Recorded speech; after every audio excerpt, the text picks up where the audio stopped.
कर्नाटक की सियासत में नई तब्दीली के आसार, जेडीएस पार्टी को दोबारा मजबूत करने की कोशिश, एचडी कुमारस्वामी की कोशिश, जेडीएस पार्टी छोड़ गए लीडरों को दोबारा पार्टी में शामिल करने की मुहिम का आगाज़, कांग्रेस से नाराज़ लीडरों को जेडीएस में शामिल करने की मुहिम का आगाज़। इसी मुहिम के तहत आज जेडीएस के रियासती सदर एचडी कुमारस्वामी पुलकेशी नगर पहुँचे। पुलकेशी नगर में साबिक एमएलए अखंड श्रीनिवास मूर्ति के घर पहुंचे और ये बात कही कि अखंड श्रीनिवास मूर्ति अब जेडीएस पार्टी को मजबूत करने का काम करेंगे। दूसरी जानिब अखंड श्रीनिवास मूर्ति ने भी ये ऐलान कर दिया कि वो बीजेपी छोड़कर जेडीएस में शामिल हो चुके हैं, जेडीएस में ज्वाइन हो चुके हैं और अब पुलकेशी नगर में दोबारा जेडीएस को मजबूत करने की कोशिश करेंगे, जेडीएस को कामयाब बनाने की कोशिश करेंगे। दोस्तों, इस वक्त मरकज़ में बीजेपी और जेडीएस का इत्तेहाद है।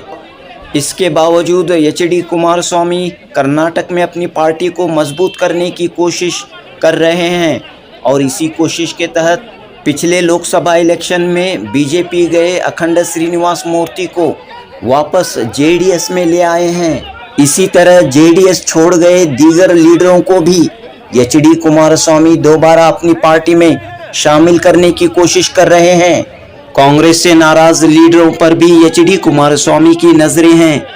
हिजाब के ताल्लुक से पूछे गए सवाल पर एचडी कुमारस्वामी ने कहा कि कांग्रेस हुकूमत ने 3 साल तक इस वादे को पूरा नहीं किया, अब मजबूरी के तहत हिजाब के वादे को पूरा कर रही है।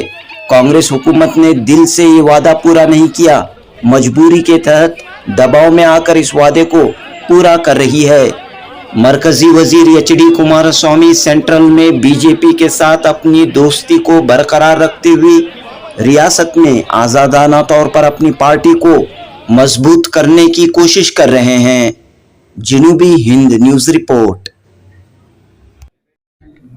ಇವತ್ತಿನ ದಿನ ನಮ್ಮ ಹಳೆ ಆತ್ಮೀಯ ಸ್ನೇಹಿತರೆ, ನನಗೂ ಅವ್ರಿಗೂ ಬಹಳ ಅನ್ಯೋನ್ಯವಾದಂಥ ಬಾಂಧವ್ಯ ಇದ್ದಂಥದ್ದು. ಕೆಲವು ರಾಜಕೀಯದ ಬೆಳವಣಿಗೆನಲ್ಲಿ ಕೆಲವು ಬಾರಿ ಒಂದೊಂದು ಬಾರಿ ನಮ್ಮ ಅನಿರೀಕ್ಷಿತವಾದಂಥ ತೀರ್ಮಾನಗಳಾಗ್ಬಿಡುತ್ತೆ. ಮತ್ತೆ ಮರಳಿ ಅವರನ್ನ ಮನೆಗೆ ಕರ್ಕೊಂಡು ಹೋಗ್ತಕ್ಕಂಥದಕ್ಕೆ ಇವತ್ತಿನ ಕಾರ್ಯಕ್ರಮ. ಅವ್ರ ಮನೆಗೆ ಏನ್ ಬಂದಿದ್ದೇನೆ, ಶ್ರೀನಿವಾಸ ಮೂರ್ತಿ ಅವರು ಈ ಕ್ಷೇತ್ರದಲ್ಲಿ ಜನತೆಯ ಜೊತೆಯಲ್ಲಿ ಉತ್ತಮವಾದ ರೀತಿಯ ಒಂದು ಸಂಬಂಧಗಳು ಇಟ್ಕೊಂಡಿದ್ದಾರೆ. ಹಿಂದೆ ಇಲ್ಲಿ ನಡೆದಂತ ಒಂದು ಘಟನೆ ಕೆಲವು ರಾಜಕೀಯದ ಪಿತೂರಿನಿಂದ ಆದಂತ ಘಟನೆ. ಅಂತ ಒಂದು ಘಟನೆಯಲ್ಲಿ ಅವ್ರ ಮನಸ್ಸಿಗೆ ನೋವಾಗಿದ್ರು. ಅವ್ರದ್ದು ಯಾವುದೇ ರೀತಿಯಲ್ಲಿ ಅವರಿಂದ ಆದಂತ ಒಂದು ಅನಾಹುತಗಳಲ್ಲ ಅದು. ಆದರೂ ಸಹ ತಾಳ್ಮೆಯಿಂದ ಅವರ ಒಂದು ನಡವಳಿಕೆ ಏನಿದೆ ಅದು ಬೇರೆಯವ್ರಿಗೂ ಮಾದರಿ ಅಂತಕ್ಕಂಥ ನನ್ನ ಅಭಿಪ್ರಾಯ. ಇವತ್ತು ಪುನಃ ನನ್ನ ಜೊತೆಗೂಡಿ ನಮ್ಮ ಪಕ್ಷದ ಜವಾಬ್ದಾರಿಯನ್ನು, ಅವರದೇ ಪಕ್ಷ, ನನ್ನ ಪಕ್ಷ ಅನ್ನೋದಕ್ಕಿಂತ ಹೆಚ್ಚಾಗಿ ಜವಾಬ್ದಾರಿಯನ್ನು ತೆಗೆದುಕೊಳ್ತಕ್ಕಂಥ ನಿಟ್ಟಿನಲ್ಲಿ ನನ್ನ ಜೊತೆಯಲ್ಲಿ ಕೈ ಜೋಡಿಸಿ ರಾಜ್ಯದಲ್ಲಿ ಒಂದು ಉತ್ತಮವಾದಂಥ ಜನಪರವಾದಂತಹ ಆಡಳಿತ ಕೊಡತಕ್ಕಂಥ ನಿಟ್ಟಿನಲ್ಲಿ ಜೊತೆಗೂಡ್ತಕ್ಕಂಥದ್ದಕ್ಕೆ ಇವತ್ತೇನು ತೀರ್ಮಾನ ಮಾಡಿದ್ದಾರೆ. ನಾನು ಪಕ್ಷಕ್ಕೆ ಸ್ವಾಗತ ಅನ್ನೋದಕ್ಕಿಂತ ಹೆಚ್ಚಾಗಿ ಮತ್ತೆ ಮರಳಿ ಮನೆಗೆ ಬರ್ತಿದ್ದಾರೆ. ಒಟ್ಟಾಗಿ ನಾವು ಮುಂದಿನ ದಿನಗಳಲ್ಲಿ ಕೆಲಸ ಮಾಡ್ತೀವಿ. ಇಲ್ಲಿಂದ ನಾನು ಪುಲಕೇಶಿ ನಗರದ ಜನತೆಗೆ ಅಷ್ಟೇ ಅಲ್ಲ, ರಾಜ್ಯದ ಜನತೆಗೆ ಹೇಳ್ತಕ್ಕಂಥದ್ದು, ಇವತ್ತು ಯಾವ ಒಂದು ನಿಮ್ಮ ಬದುಕಿನ ಮೇಲೆ ಪರಿಣಾಮಗಳಾಗ್ತಾ ಇದೆ. ಗ್ಯಾರಂಟಿ ಸ್ಕೀಮ್ ಒಂದು ಭಾಗ, ಆದ್ರೆ ಗ್ಯಾರಂಟಿ ಸ್ಕೀಮ್ಗಿಂತ ಮುಖ್ಯವಾಗಿ ನನಗೆ ಬೇಕಾಗಿರ್ತಕ್ಕಂಥದ್ದು ಪ್ರತಿದಿನ ನನ್ನ ಒಂದು ರಾಜಕೀಯದ ಜೀವನದಲ್ಲಿ ಆಗ್ತಕ್ಕಂಥ ಅನುಭವಗಳು. ಮಕ್ಕಳ ಸ್ಕೂಲ್ ಫೀಸ್ ಕಟ್ತಕ್ಕಂಥದ್ದಕ್ಕೆ ಇವತ್ತು ಬೆಂಗಳೂರು ನಗರದಲ್ಲಿ ಏನ್ ಸಮಸ್ಯೆಗಳಿದೆ, ಯಾಕೆಂದ್ರೆ ಸರ್ಕಾರಿ ಶಾಲೆಗಳಲ್ಲಿ ಮಕ್ಕಳನ್ನ ಓದಿಸ್ತಕ್ಕಂಥದ್ದಕ್ಕೆ ಇವತ್ತು ಸರಿಯಾದ ರೀತಿಯ ಮೂಲಭೂತ ಸೌಕರ್ಯಗಳು ಇಲ್ಲದೆ ಇರತಕ್ಕಂಥ ಹಿನ್ನೆಲೆಯಲ್ಲಿ ಸಾಲವ ಮಾಡಿ ಖಾಸಗಿ ಸ್ಕೂಲ್ಗಳಿಗೆ ಸೇರಿಸ್ತಕ್ಕಂಥ ಹಿನ್ನೆಲೆಯಲ್ಲಿ ಪ್ರತಿ ವರ್ಷಕ್ಕೆ 2 ಲಕ್ಷ 3 ಲಕ್ಷ ಖರ್ಚು ಮಾಡಬೇಕಂತ ಪರಿಸ್ಥಿತಿ. ಇವತ್ತು ದಿನಗೂಲಿ ಕೆಲಸ ಮಾಡೋರು, ಆಟೋ ಡ್ರೈವರ್ಗಳು, ಹಲವಾರು ರೀತಿ ಸಣ್ಣ ಪುಟ್ಟ ಕೆಲಸ ಮಾಡ್ತಕ್ಕಂಥವ್ರಿಗೆ ಕುಟುಂಬದಲ್ಲಿ 2 ಮಕ್ಕಳಿದ್ರೆ ಆ ಮಕ್ಕಳ ಒಂದು ವಿದ್ಯೆಗೆ ಏನು ಕೊಟ್ಟಿದ್ದಾರೆ ಅನ್ನೋದು ಮುಖ್ಯ ಇಲ್ಲಿ.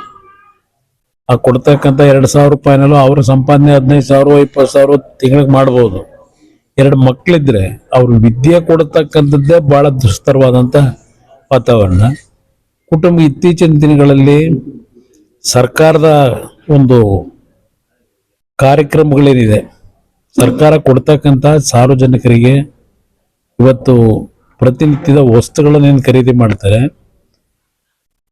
ಆಹಾರಗಳನ್ನು, ಇವತ್ತು ಹಲವಾರು ರೀತಿಯ ಸಮಸ್ಯೆಗಳು ನಮ್ಮ ಹಲವಾರು ಕುಟುಂಬದಲ್ಲಿ ನಾನು ಗಮನಿಸ್ತಕ್ಕಂಥದ್ದು ಪ್ರತಿನಿತ್ಯ ನಂತರ ಬರ್ತಕ್ಕಂಥವ್ರು ಕ್ಯಾನ್ಸರ್ ಕಾಯಿಲೆಗಳು, ಕಿಡ್ನಿ ಪೇಷಂಟ್ಗಳು, ಈ ರೀತಿಯ ಒಂದು ಕಾಯಿಲೆಗಳಿಂದ 20-25 ಲಕ್ಷ ಖರ್ಚು ಮಾಡಬೇಕಾದ್ರೆ ಅದಕ್ಕೇನು ಕಾರ್ಯಕ್ರಮ ಕೊಟ್ಟಿದ್ದೀರಿ?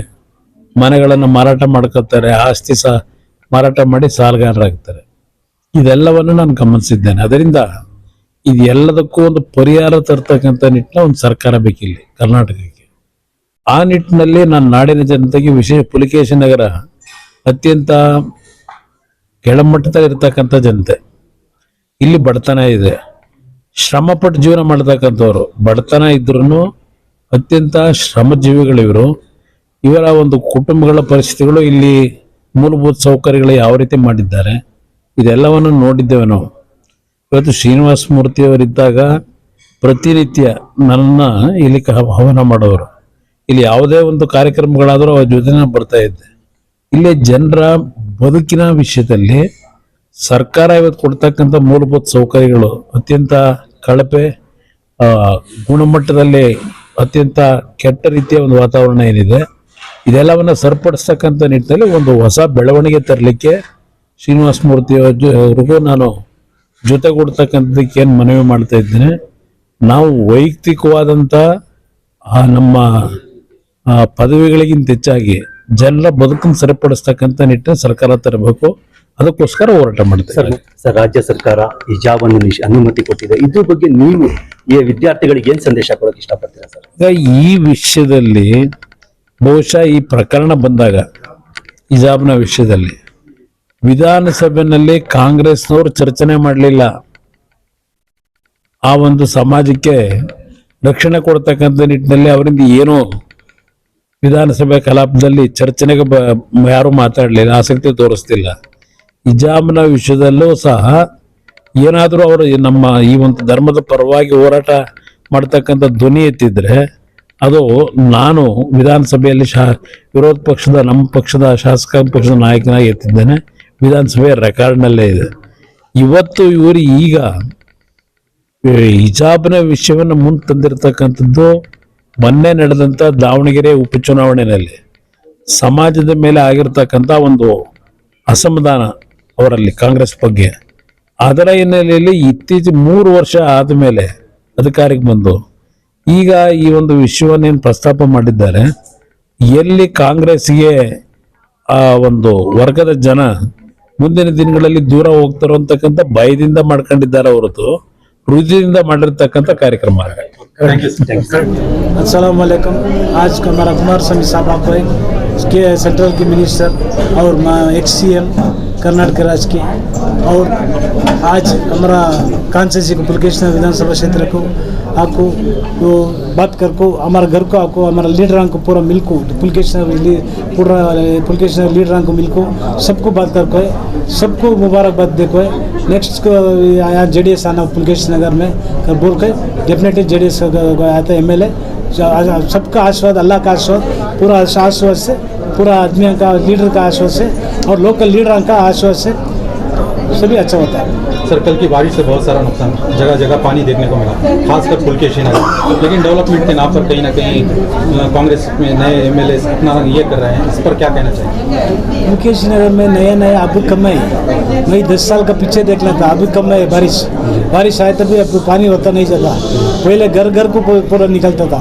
वो टाइम को हमें पाइप लाइन, सैंडर लाइन पूरा घर घर गली गली को डाल कर, वाटर लाइन से भी हमें डाल कर वो पूरा क्लियर कर, बड़ा बड़ा पाइप डाल कर वो क्लियर करके अब जरा बारिश को पानी आपको वो अब ये एमएलए डेवलपमेंट कर रहे हैं, काम हो रहा है बोल के बता रहे हैं। इस पर आपको मालूम है कहाँ कहाँ डेवलपमेंट हो रहा है, क्या कर कर मालूम है। हमें क्या फंड ले लगा है तो वो काम चल रहा है अभी तक।